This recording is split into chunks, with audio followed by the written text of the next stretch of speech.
Un milliardaire retrouve son petit-fils perdu depuis des années et lui offre aussitôt 10 milliards de dollars. Mais il exige que son petit-fils dépense tout cet argent en une semaine, et uniquement pour des femmes, sinon, il perdra son droit d'héritage. L'homme se demande comment dépenser tout ça quand il entend des passants parler d'un salon automobile en face, avec des voitures de luxe et de jolies hôtesses. Il se dit que c'est l'endroit parfait pour claquer du fric et file direct au salon. Dès qu'il entre, il voit tous les photographes regroupés autour de la plus belle hôtesse du salon. Il décide sur le champ d'en faire sa petite amie. Il s'approche avec assurance pour l'inviter à dîner, mais elle lui répond qu'un mec a déjà claqué 500 000 dollars sans même obtenir son numéro. Les badauds se moquent, un pauvre type comme toi n'est même pas à la hauteur. Mais l'homme réplique calmement, toutes vos économies réunies ne valent même pas mes miettes. Tout le monde éclate de rire, convaincu qu'il raconte n'importe quoi. Pour le décourager, l'hôtesse lance, si tu peux acheter cette voiture, j'accepte un rendez-vous avec toi. C'est alors que son ex, une vraie croqueuse de diamants, débarque au bras d'un fils à papa. Il se moque de lui publiquement, le traitant de crevard incapable de se payer un repas. 2 jours plus tôt, l'homme avait vidé toutes ses économies pour une demande en mariage, mais son ex avait trouvé les cadeaux trop minables. Elle s'était aussitôt mise avec le fils à papa. Il en avait eu le cœur brisé. Au moment où il touchait le fond,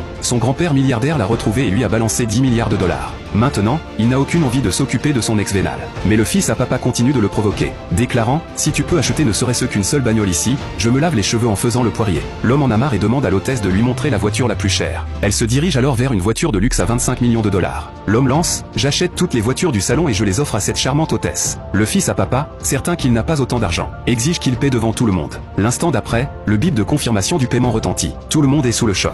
En voyant ça, l'ex supplie l'homme de se remettre avec elle, sous le nez du fils à papa.